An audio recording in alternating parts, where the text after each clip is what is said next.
ಓಂ ಶ್ರೀ ಗುರುಭ್ಯೋ ನಮಃ. ಎಲ್ಲರಿಗೂ ನಮಸ್ಕಾರ. ನಾನು ನಿಮ್ಮ ಕುಮಾರ್ ವರ್ಷರಾಜ್ ಮಾತಾಡೋದು. ಬನ್ನಿ ವೀಕ್ಷೆಗೆ ಬಂದರೆ ಇವತ್ತು ನಾವು ನಿಮಗೆ ಆಯಗಳ ಫಲಗಳನ್ನು ತಿಳಿಸ್ಕೊಡ್ತಾ ಇದ್ದೀನಿ. ನಾನು ನಿಮಗೆ ಕಳೆದ ಸಂಚಿಕೆಯಲ್ಲಿ ಶುಭ ಆಯಗಳ ಫಲ ತಿಳಿಸ್ಕೊಟ್ಟಿದ್ದೀನಿ. ಇವಾಗ ನಿಮಗೆ ಅಶುಭ ಆಯದ ಫಲಗಳನ್ನು ತಿಳಿಸ್ಕೊಡ್ತಾ ಇದ್ದೀನಿ. ಅದು ಯಾವ ರೀತಿ ಅಂತ ನೋಡೋಣ ಬನ್ನಿ. ಹಾಗೂ ನಮ್ಮ ವಿಡಿಯೋನ ಲೈಕ್ ಮಾಡಿ ಮತ್ತು ವಿಡಿಯೋನ ಶೇರ್ ಮಾಡಿ, ನಮ್ಮ ಚಾನಲ್ ಸಬ್ಸ್ಕ್ರೈಬ್ ಮಾಡಿ, ವಿಡಿಯೋನ ಸ್ಕಿಪ್ ಮಾಡಿ ನೋಡಿ, ಯಾಕಂದರೆ ವಿಷಯ ಅದ್ಭುತವಾಗಿರೋದು. ವಿಡಿಯೋನ ಪೂರ್ಣವಾಗಿ ನೋಡಿ, ನಡಬರ್ಕೆ ಮಧ್ಯೆ ಸ್ಕಿಪ್ ಮಾಡಿ ನೋಡಿ. ವಿಷಯ ಹಾರಿ ಹೋದಾಗ ನಿಮಗೆ ಸ್ವಲ್ಪ ಅರ್ಥವಾಗುವಂಥ ಕಠಿಣತೆ ಬರುವ ಕಾರಣ ವಿಡಿಯೋನ ಪೂರ್ಣವಾಗಿ ನೋಡಿ ಅಂತ ತಮ್ಮಲ್ಲಿ ವಿನಂತಿಪೂರ್ವಕವಾಗಿ ಮತ್ತೊಮ್ಮೆ ಕೇಳ್ಕೊತೀನಿ. ವಿಡಿಯೋನ ನಿಮ್ಮ ಬಂಧು ಬಳಗ ಮಿತ್ರರು ಸ್ನೇಹಿತರೆಲ್ಲರಿಗೂ ವಿಡಿಯೋನ ಶೇರ್ ಮಾಡಿ. ಯಾಕಂದರೆ ಎಲ್ಲರೂ ತಮ್ಮ ಮನೆಯ ಆಯವನ್ನು ತಾವೇ ನಿರ್ಮಾಣ ಮಾಡಿಕೊಳ್ಳಲಿ. ಯಾರನ್ನ ವಾಸ್ತು ತಜ್ಞರು ಭೇಟಿಯಾಗದೆ ತಮ್ಮ ಮನೆಯ ಆಯ ತಾವೇ ನಿರ್ಮಾಣ ಮಾಡಿಕೊಳ್ಳಿ. ಯಾಕಂದರೆ ಇವಾಗ ವಾಸ್ತು ತಜ್ಞರು ತುಂಬ ಭಯ ಹುಟ್ಟಿಸುವಂಥ ಕಾರ್ಯ ಮಾಡ್ತಾಯಿದ್ದಾರೆ. ಅದು ಅಲ್ಲಿರಬಾರ್ದು ಇಲ್ಲಿರಬಾರ್ದು ಅಂತ. ವಾಸ್ತುವಿನ ಬಗ್ಗೆ ನಾನು ನಿಮಗೆ ಸರಳವಾಗಿ ವೈಜ್ಞಾನಿಕವಾದ ಮಾಹಿತಿ ನೀಡ್ತಾ ಇದ್ದೀನಿ. ಸುಮ್ಮನೆ ನಾನು ವೈಜ್ಞಾನಿಕ ಮಾಹಿತಿ ಇಲ್ಲದೆ ಪುರಾಣ ಗ್ರಂಥಗಳ ಪರಿಚಯವಿಲ್ಲದೆ ನಾನು ನೀಡ್ತಾ ಇಲ್ಲ.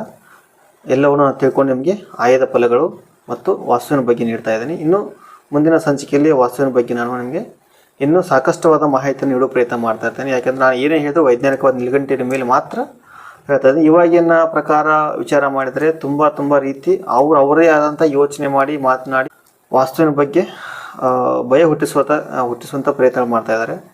ಭಯ ಹುಟ್ಟಿಸೋ ಕಾರಣ ಎಲ್ಲ.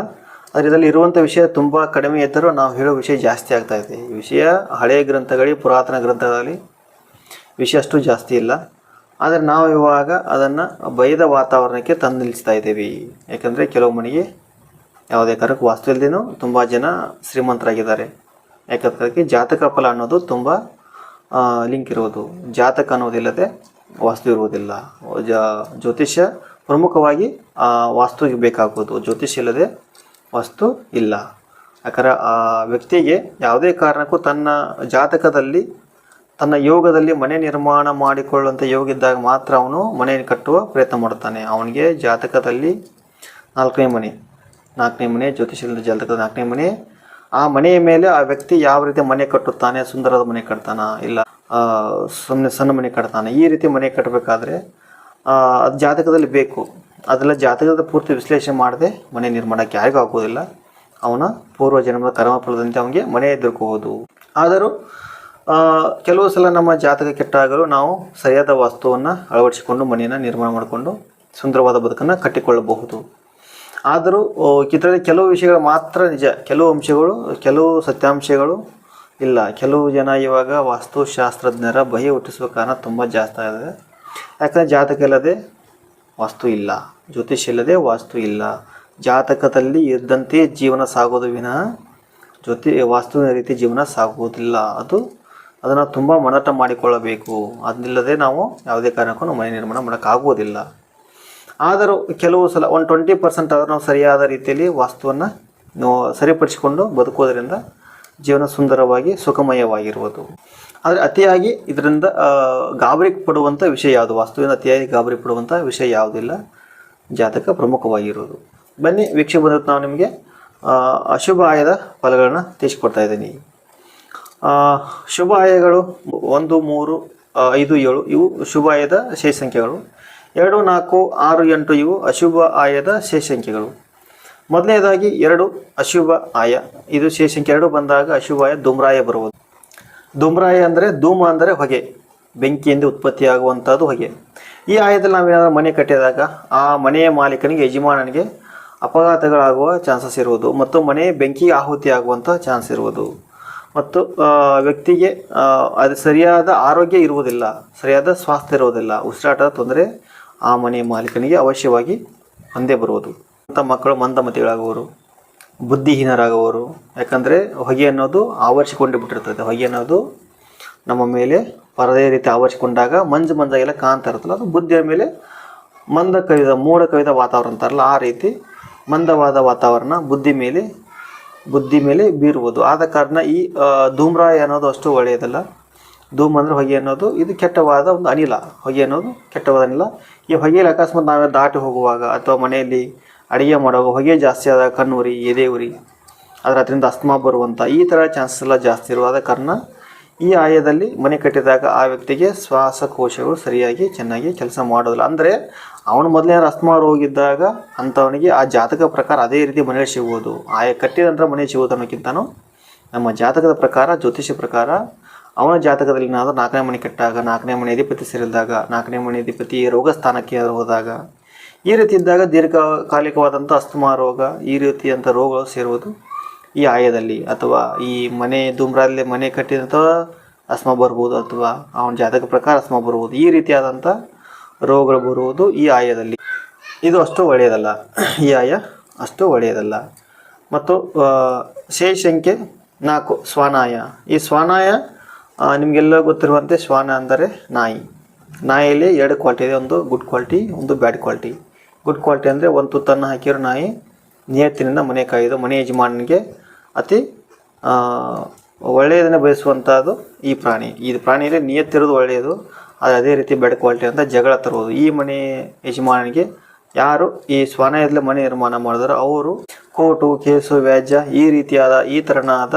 ಈ ರೀತಿಯಾದಂಥ ಸಮಸ್ಯೆಗಳಿಗೆ ಸಿಲುಕಿ ಹಾಕಿಕೊಳ್ಳುವಂಥ ಸಂಭವ ಜಾಸ್ತಿ ಇರೋದು. ಶ್ವಾನಯದಲ್ಲೇನಾದರೂ ನಾವು ಮನೆ ನಿರ್ಮಾಣ ಮಾಡಿದಾಗ ಸುಮ್ಮನೆ ನಾವು ಬೇಡ ಅಂತಂದರೂ ಅನಿವಾರ್ಯ ಏನೋ ಕಾರಣಗಳಿಂದ ಅವು ನಮಗೆ ತಲೆ ದೂರುವಂಥ ಸಮಸ್ಯೆ ಬರುವುದು. ಅಕಸ್ಮಾತ್ ಜಾತಕದಲ್ಲಿ ಏನಾದರೂ 4ನೇ ಮನೆ ಅಧಿಪತಿ 6ನೇ ಮನೆ ಇದ್ದಾಗ ರೋಗ ಸ್ಥಾನ, ಸಾಲ, ವ್ಯಾಜ್ಯ, ಕೋರ್ಟು ಈ ಸ್ಥಾನದಲ್ಲಿ ಇದ್ದಾಗ ಆ ಮನೆ ಸಾಲಕ್ಕೀಡಾಗ್ಬೋದು. ಇಲ್ಲ ಅವನಿಗೆ ಆ ಜಾಗದಿಂದಾಗಲಿ ಏನೋ ಒಂದು ಲಿಟಿಗೇಷನ್ ಪ್ರಾಬ್ಲಮ್ ಬಂದು ಕೋರ್ಟು ಕೇಸ್ ಅಲಿಯುವಂಥ ಸಮಸ್ಯೆಯಲ್ಲಿ ಬರುವನು. ಇದು ಶ್ವಾನಾಯದ ಫಲ.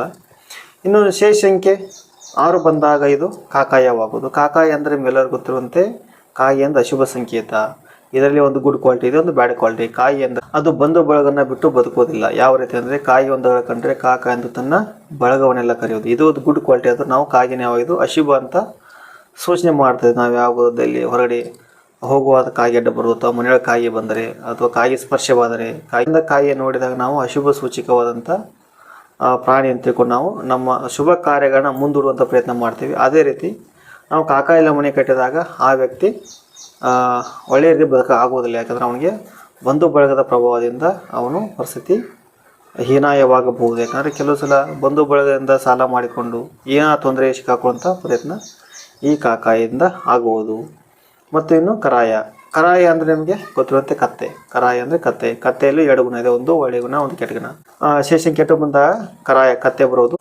ಈ ಆಯದಲ್ಲಿ ಏನಾದರೂ ಮನೆ ಕಟ್ಟಿದಾಗ ಆ ಮನೆಯ ಮಾಲೀಕವಾಗಿದ್ದರೂ ದಡ್ಡನಿರುವನು, ಅವನು ದುಡಿತಾ ಇರ್ತಾನೆ. ಕತ್ತೆಯಲ್ಲಿ ಒಂದು ಕ್ವಾಲಿಟಿ ಶ್ರಮಜೀವಿ, ಮತ್ತೊಂದು ಕ್ವಾಲಿಟಿ ಬ್ಯಾಡ್ ಕ್ವಾಲಿಟಿ ಮಂದಮತಿ. ಇದು ಬುದ್ಧಿಗೇಡಿ. ಕತ್ತೆ ಅನ್ನೋದು ಬುದ್ಧಿ ಇರೋದಿಲ್ಲ ಕತ್ತೆಗೆ, ಅದು ಶ್ರಮಜೀವಿ, ತುಂಬ ದುಡಿತಾ ಇರ್ತಾರೆ. ನಾನು ದುಡಿತಾ ಇರುವುದು ಒಳ್ಳೆಯದಕ್ಕ ಕೆಟ್ಟದಕ್ಕ, ಅಥವಾ ನನ್ನ ದುಡಿತದಿಂದ ನನ್ನ ಶ್ರಮಕ್ಕೆ ಸರಿಯಾದ ಪ್ರತಿಫಲ ಸಿಗ್ತಾ ಇದೆ ಇಲ್ವ ಅನ್ನೋದು ವಿಚಾರ ವಿವೇಚನೆ ಆ ಕತ್ತೆ ಇರುವುದಿಲ್ಲ.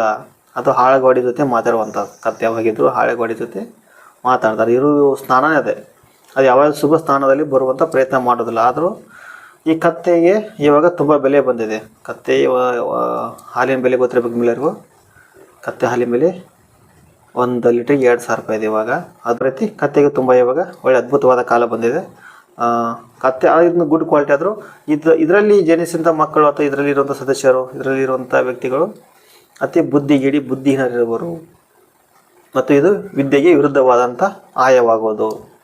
ಈ ಕರಾಯಿಂದ ವಿದ್ಯೆಗೆ ವಿರುದ್ಧವಾದಂಥ ಆಯವಾಗೋದು. ಆದ ಕಾರಣ ಈ ಮನೆಯಲ್ಲಿ ಇರುವಂಥ ವ್ಯಕ್ತಿಗಳು, ಸದಸ್ಯರು, ಯಜಮಾನರು ಯಾರೇ ಆಗಲಿ ಬುದ್ಧಿಹೀನರಾಗಿರುವರು. ಆದ ಕಾರಣ ಈ ಕರಾಯ ಅಷ್ಟೊಂದು ಶುಭ ಆಯ ಆಗಿರೋದಿಲ್ಲ. ಈ ಶುಭ ಆಯ ಆಗಿರೋದು. ಅಶುಭ ಆಯದ ಫಲಗಳನ್ನು ಸರಿಯಾಗಿ ಎಲ್ಲ ನೋಡ್ಕೊಳ್ಳಿ. ಯಾವ ಆಯ ಸೂಕ್ತವಾಗುವುದು ನಿಮ್ಮ ಮನೆಯಿಂದ ಅದನ್ನು ತಿಳ್ಕೊಂಡು ಮನೆಯನ್ನು ನಿರ್ಮಾಣ ಮಾಡೋ ಪ್ರಯತ್ನ ಮಾಡಿರಿ. ನಾನು ಮೊದಲೇ ಹೇಳಿದ ರೀತಿ ಒಬ್ಬ ವ್ಯಕ್ತಿಯ ಜೀವಮಾನದ ದೊಡ್ಡ ಗುರಿ ಅಂದರೆ ಮನೆ ಕಟ್ಟುವುದು. ನಮ್ಮ ಭಾರತೀಯರು ನಾವು ಸೆಂಟಿಮೆಂಟ್ ತುಂಬ ಅಂದ್ಕೊಂಡಿರ್ತೀವಿ, ಮನೆಗೆ ತುಂಬ ಸೆಂಟಿಮೆಂಟ್ ಅಂದ್ಕೊಂಡಿರ್ತೀವಿ.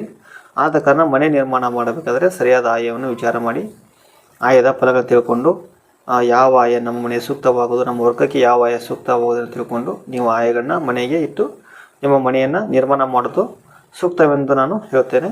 ಮತ್ತು ನಮ್ಮ ವಿಡಿಯೋನ ಲೈಕ್ ಮಾಡಿ, ಶೇರ್ ಮಾಡಿ, ಮತ್ತು ನಮ್ಮ ಚಾನಲ್ ಸಬ್ಸ್ಕ್ರೈಬ್ ಮಾಡಿ ನಮ್ಮ ವಿಡಿಯೋನ ಎಲ್ಲರಿಗೂ ಕಳಿಸಿ, ನಿಮ್ಮ ಬಂಧು ಮಿತ್ರರಿಗೂ ಅಂತ ಕೇಳ್ಕೊತಾ ಇದ್ದೀನಿ.